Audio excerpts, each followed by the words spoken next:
rajim min ba'di wasiyyati yusi biha aw dain. Harta warisan baru boleh dibagi setelah dikeluarkan dua. Yang pertama wasiat, yang kedua bayar utang. Makanya jangan senang dulu kalau orang tuanya punya harta warisan 1 miliar. Boleh jadi wasiatnya 300 juta, utangnya 2 miliar.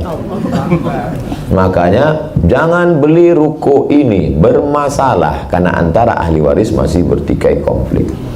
Begitu juga dengan wasiat dari orang meninggal untuk orang hidup maupun wasiat dari orang hidup untuk dia. Setelah dia meninggal kita serahkan ke ahli waris. Begitu juga dengan hutang piutang kita.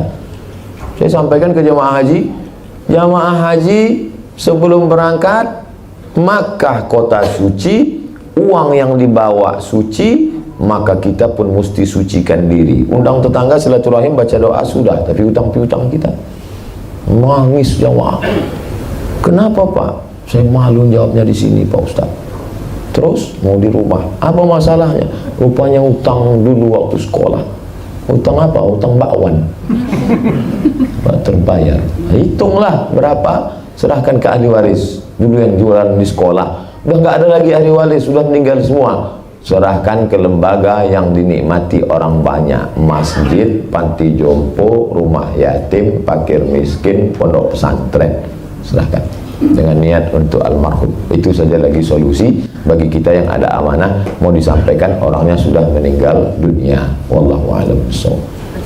Baik, yang kedua dari silakan.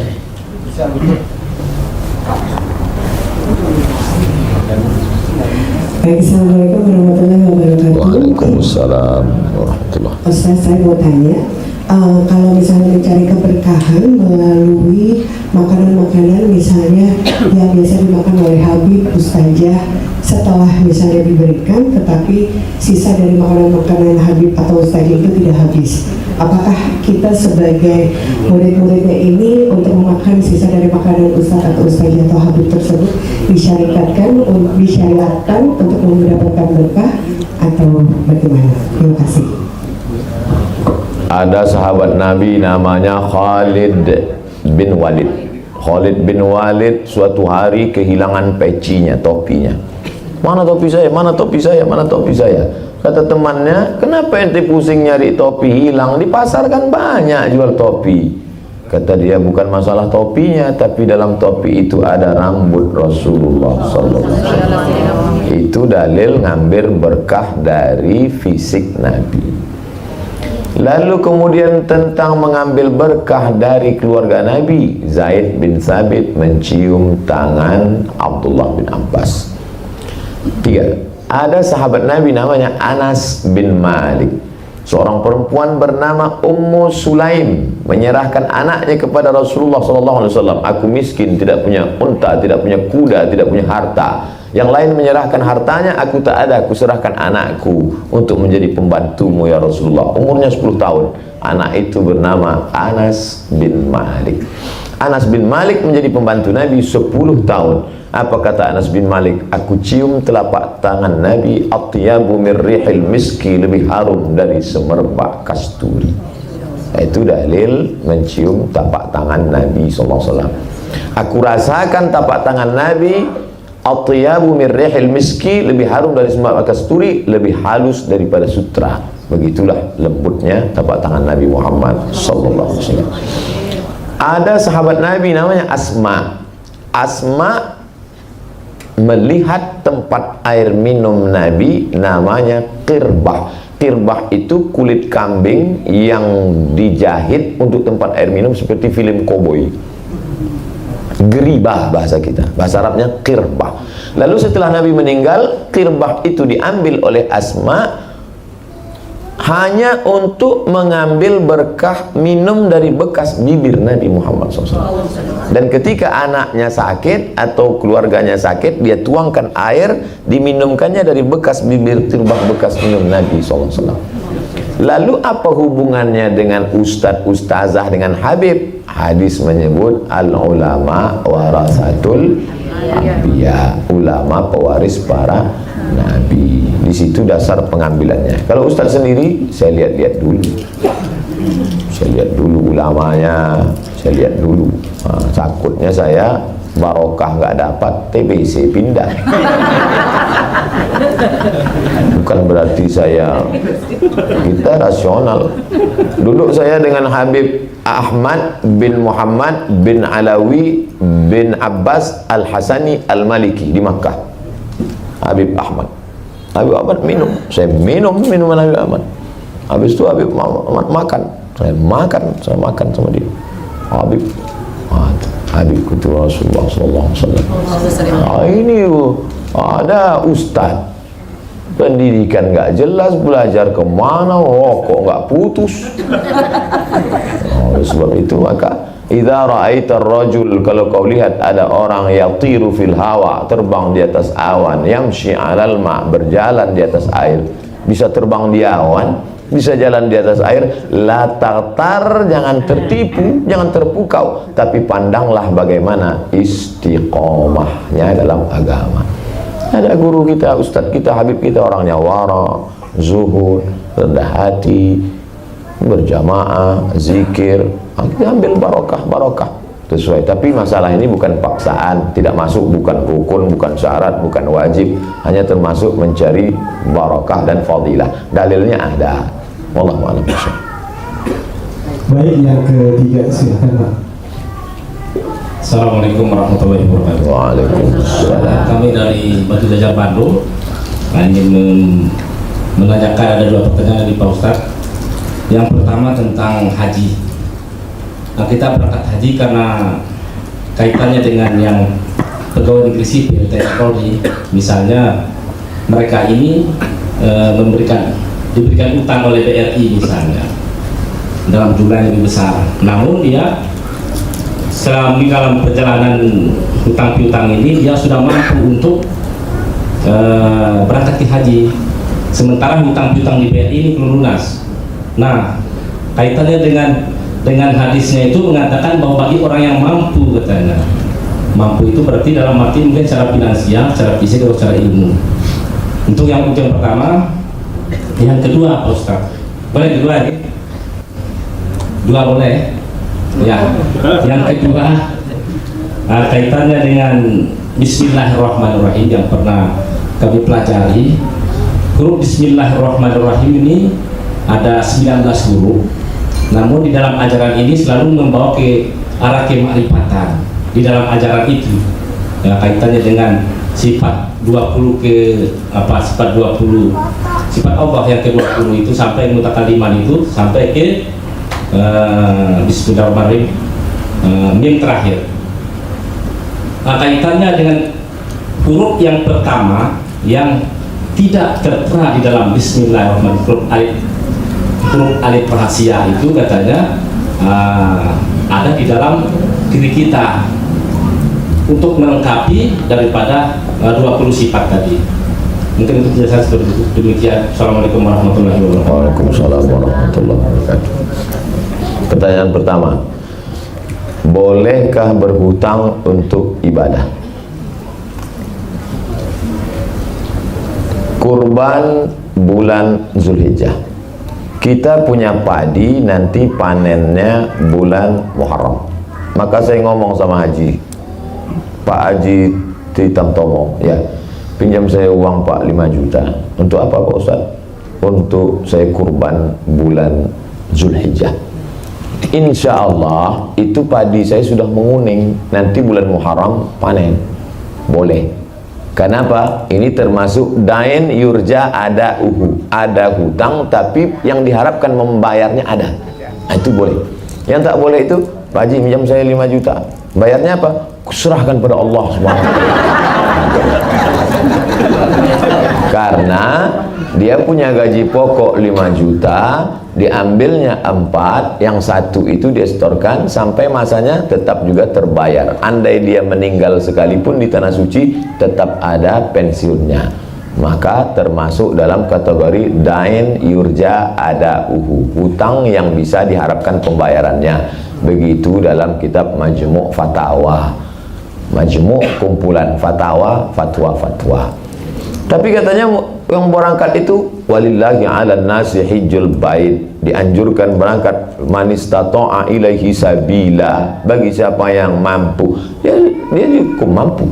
Karena kondisi zaman dulu punya onta langsung pergi ke Makkah. Zaman sekarang punya uang belum tentu bisa berangkat. Koin H+ saja belum tentu bisa berangkat. Plus pun sekarang mesti 3 tahun nunggu. Nah, oleh sebab itu maka dia nabung, dia bayar, dia store, lalu kemudian setelah 10 tahun berangkat, sisa 2 tahun, tetap utangnya itu tidak menyebabkan hajinya tidak sah, hajinya tetap sah. Yang kedua, ada dalil tertinggi Quran, di bawah Quran hadis, di bawah hadis ijma. Ijma konsensus, kesepakatan. Di bawah ijma qiyas. Qiyas itu artinya analogi. Analogi mencari hukum yang belum ditetapkan oleh Allah dan Rasulullah kepada hukum yang sudah ada dengan melihat titik persamaan. Contoh sabu-sabu, tak ada dalam Quran, tak ada sabu-sabu dalam Quran, dalam hadis.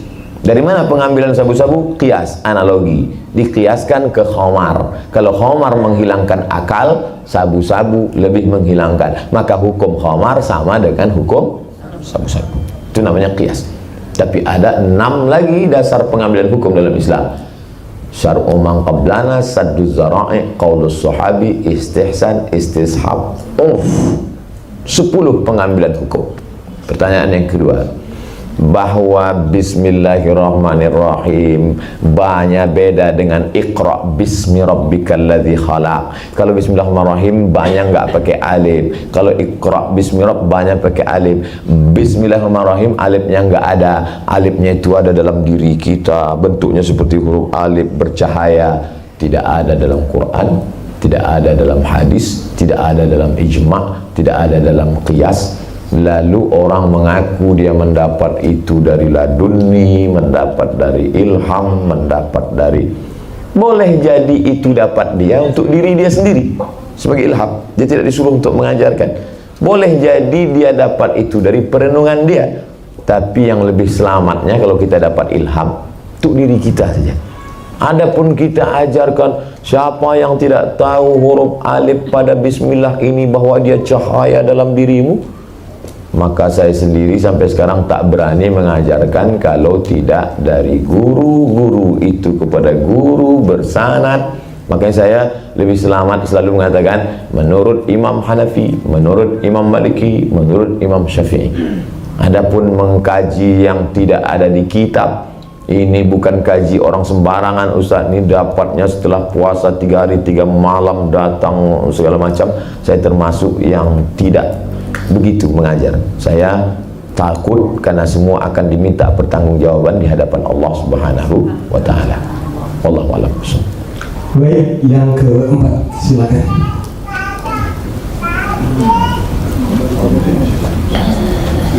Assalamualaikum warahmatullahi wabarakatuh. Waalaikumsalam warahmatullahi. Yang terhormat Sohibul Bait, yang saya hormati Ustaz Abdul Somad. Nama saya Santo Kurniawan, pangkat Sersan 1. Saya anggota dari Mayor Infanteri Andi Avandi. Jabatan saya Bintara Operasi. Saya mau bertanya Pak Ustadz mengenai teknologi, ilmu teknologi dan kemajuan zaman ini. Saya sebagai seorang tentara, saya menggunakan sebuah teknologi yaitu robot untuk mining sebuah Bitcoin. Dalam konteks keberkahan ini, saya mau bertanya, robot yang saya hasilkan dari smartphone itu dapat menghasilkan koin yang bisa saya jual. Apakah itu saya mendapat keberkahan? Itu aja, terima kasih. Assalamualaikum. Waalaikumsalam warahmatullahi wabarakatuh. Bapak punya robot. Robot ini menghasilkan koin. Koin ini dari mana dapat robot nih? Dari mining, Bitcoin, uang digital. Dari mana dia dapat? Dengan cara apa dia? Dengan program yang ada di server yang kita ikuti, lalu mendapatkan sebuah koin, dan koin itu macam-macam. Nanti bisa diuangkan. Dan kita jual, ada perusahaan namanya Indodax yang ada di Indonesia. dan bisa menjadi uang sebuah rupiah. Islam tidak mengatur kita naik apa, mereknya apa, karena teknologi akan canggih terus. Dia hanya mengatur substansi kaedah umumnya saja. Kalau dalam transaksi itu tidak terdapat ghish, tipu, zulm, aniaya, gharar, gambling, judi, ketidakpastian, maka transaksi muamalat, jual beli, transaksi apapun boleh. Tapi kalau di dalamnya ada ghish, tipu, di dalamnya ada zulm, aniaya, di dalamnya ada gambling, gharar, ketidakpastian, maka walaupun tidak ada tiga-tiganya, salah satu, maka transaksi itu haram. Walaupun tidak canggih. Jangan, kita tidak lihat canggih tak canggihnya. Contoh e-commerce, jual beli barang, tapi akadnya kita tidak lihat orang, tapi dia melalui multimedia. Maka e-commerce diputuskan oleh Lembaga Bahsul Masail di NU, di Muhammadiyah namanya Majelis Tarjih, boleh, tapi bersyarat selama tidak ada menyediakan tas, dikasih gambar, kirim ke nomor rekening ini. Begitu barang datang tak sama dengan gambar. Di situ kulit buaya, ini kulit ular. Lalu kemudian di mana kita bisa tukarkan? Makanya harus ada aturan klik. Kalau tidak ada di kota ini, bisa perwakilan di kota ini, nomor kontak person, orangnya jelas, sehingga terhindar dari yang tiga. Jangan ada tipu, jangan ada zulm, aniaya, jangan ada gharar, gambling, ketidakpastian. Maka kalau selamat dari yang tadi, pelajari dari awal sampai ujung akhir, tak ada tiga-tiganya, halal. Ada tiga-tiganya, jangan, karena kita mencari rezeki yang berkah. Duit hantu dimakan setan. Tak ada berkah, cuma numpang lewat aja di tiga, cuma numpang dosa aja, untuk apa? Nauzubillah. Baik, yang selanjutnya masih ada waktu ya Ustaz? Saya ikut Sohibul Bait sama panitia. Ayah, oke, silakan ya. Silakan untuk selanjutnya. Assalamualaikum warahmatullahi wabarakatuh. Waalaikumsalam. Mohon izin penjelasannya Pak Ustaz berkaitan dengan keutamaan perempuan, apakah sholat di masjid atau di rumah. Itu yang pertama. Yang kedua berkaitan dengan masyarakat Indonesia yang pada umumnya merokok. Mohon penjelasannya berkaitan dengan hukum merokok Pak Ustaz. Terima kasih. Tidak ada ayat dalam Quran cerita tentang tembakau. Tidak ada hadis Nabi bercerita tentang rokok. Abu Bakar, Umar, Utsman, Ali, Thalhah, Zubair, tak ada cerita mereka merokok. Maka karena tidak ada dalam Quran, tidak ada hadis, maka ulama berijtihad. Lain ulama, lain hasil ijtihadnya. Hasil ijtihad Syekh Ali Jum'ah Mufti Mesir menetapkan rokok haram. Hasil ijtihad Mufti Mesir Syekh Nasr Farid Wasil, waktu saya kuliah, ditempel di dinding-dinding masjid. Mamnu tadkhin, dilarang merokok. At-tadkhin haramun syar'an, merokok haram. Majelis Tarjih Muhammadiyah menetapkan rokok haram. Menurut Majelis Ulama Indonesia, rokok haram bagi ibu hamil, ibu menyusui, anak-anak, orang tua, orang sakit. Tapi bagi orang yang sehat tidak sampai haram, hanya makruh. Saya hanya jelaskan semuanya, pilihlah. Kalau ulama memilih dalil, maka kita memilih hasil ijtihad. Ustaz sendiri merokok, saya tidak merokok. Ini masalah nomor dua. Masalah yang pertama, perempuan itu sholat di masjid apa di rumah? Pertama, kalau kita pergi ke Masjidil Nabawi, menghadap ke arah kiblat, pintu sebelah kiri itu ada tiga. Pintu Babul Baqi, Babu Jibril, di belakang Babu Jibril Babun Nisa. Masuk akalkah pintunya ada, orangnya nggak ada? Menunjukkan bahwa ada perempuan sholat di masjid. Dalil yang kedua, kata Nabi, khairus sufufir rijal, sebaik-baik saf laki-laki di depan, sebaik-baik saf perempuan belakang. Masuk akalkah Nabi ngatur sop perempuan kalau perempuannya nggak ada? Maka seandainya perempuan nggak ada, pasti Nabi mengatakan sebaik-baik sop laki-laki sini, yang perempuan pergi pulang. Tiga, Nabi bercerita tentang sahabat i'tikafa Rasulullah SAW. Nabi i'tikaf ketika masih hidup. Summa i'takafa azwajuhu min ba'dih. Setelah Nabi meninggal, istrinya i'tikaf. Salat 5 menit, i'tikaf 10 hari 10 malam. Kalau yang 10 hari 10 malam boleh, apalagi yang 5 menit. 4. Aisyah istri Nabi, Ummul Mukminin, ibu kita radhiyallahu anha, Aisyah melihat perempuan salat dan pulang, mereka menutupi dirinya bimurutihinna. Mereka menutup pakai kain panjang sampai tak terlihat orang lain. Artinya ada perempuan salat tapi dia tutup dirinya supaya tidak menimbulkan fitnah. 5. Tentang seorang perempuan yang salat di zaman Nabi, mengikat tali di atas, lalu saat salat itu dia berpegang ke tali itu, dia pegang kuat, saking panjang ayat imam supaya kalau dia ngantuk dia nggak tumbang. 5 dalil ini menetapkan bahwa perempuan ada di masjid. Maka saya setelah membaca pendapat ulama, perempuan sholat ke masjid hukumnya boleh dengan syarat dan ketentuan berlaku. Tidak memakai perhiasan berlebihan, tidak memakai pakaian sempit, tidak bersolek jahiliyah, tidak menimbulkan fitnah. Nah, itu. Saya pernah masuk masjid, itu di belakang masjid kan pasang tirai. Dan dengar suara dari balik tirai ngobrol cikikikan, dalam hati saya, pantesan perempuan dilarang ke masjid. Untung saya sehat, kalau sakit saya sangka hantu pingsan. Nah, jadi kalau menimbulkan mudarat lebih baik di rumah. Adapun larangan perempuan ke masjid menyatakan perempuan lebih baik di dalam tempat yang sempit, dalam pekarangan rumah, lebih baik dalam rumah, lebih baik dalam kamar ketika menimbulkan fitnah. Adapun rame-rame pengajian silakan, tapi kalau sendirian, ada nih sekarang perempuan rajin ke masjid, rupanya anak muda yang itu ganteng. Nah, ini tak betul, menimbulkan fitnah, na'udzubillah. Nah, jadi sifatnya kondisional dan situasional. Wallahu a'lam. Baik, terima kasih Ustaz.